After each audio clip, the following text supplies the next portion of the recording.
You mentioned earlier about sequencing the when to give endocrine therapy and the cell cycle inhibitors and the cost of them, and maybe putting the cell cycle treatment off because of cost.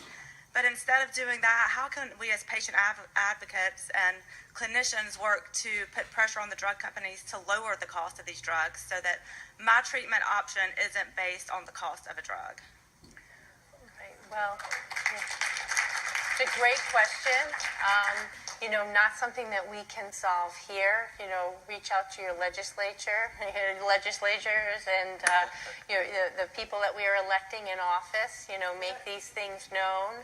That is a huge problem, in terms of having enough money to be able to take care of everybody as our population ages, as we are more likely to get cancer, Alzheimer's, and all of these kinds of things.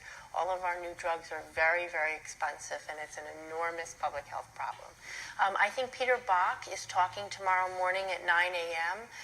Peter's from my institution, Sloan Kettering.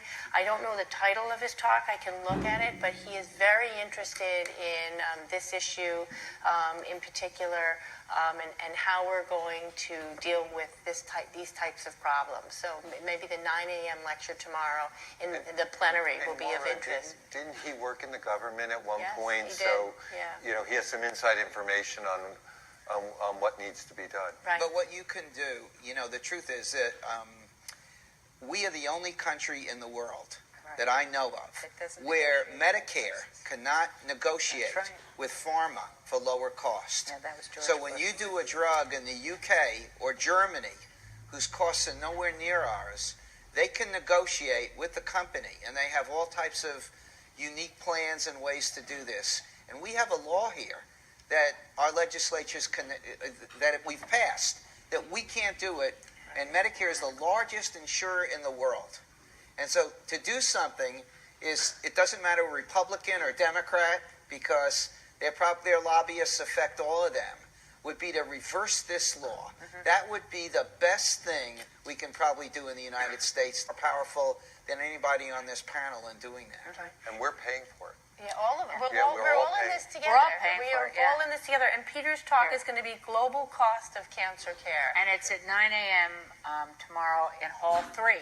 So right now, palbociclib is not available in Europe, and they are trying to figure that out, and they're worried it's going to bankrupt their system.